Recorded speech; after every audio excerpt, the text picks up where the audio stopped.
ಡಿ.ಕೆ. ಶಿವಕುಮಾರ್ ಸಾಹೇಬ್ರು ಹೇಳಿದ್ದಾರೆ, ಯತೀಂದ್ರ ಅವರು ನಮ್ಮ ಹೈಕಮಾಂಡ್ ಅಂತ. ನಾನು ಅದನ್ನೇ ಪುನರ್ ಉಚ್ಚರಿಸ್ತೀನಿ. ಹೈಕಮಾಂಡ್ ಹೇಳೋದಕ್ಕೆ ಅವರು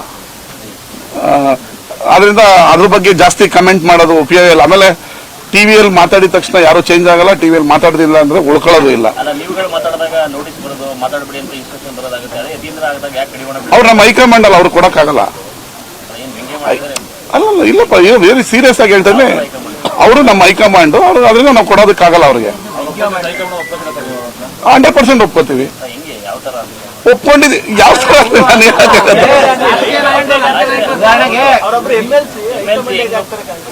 ಅಲ್ಲ, ಈಗ 4 ಸರಿ ಹೇಳಿದ್ರು ನೀವು ಯಾರು ಸ್ಟೇಟ್ಮೆಂಟ್ ಕೊಡಬೇಡಿ ಅಂತ. ಕೊಡ್ತಾ ಇದೀವಿ ಅಂದ್ರೆ ಅವ್ರ ಹೈಕಮಾಂಡ್. ಯಾರು ಕೊಡೋದಕ್ಕೆ ಸುಪ್ರೀಂ ಯಾರು ಇರ್ತಾರೆ ಅವರೇ ಹೈಕಮಾಂಡ್.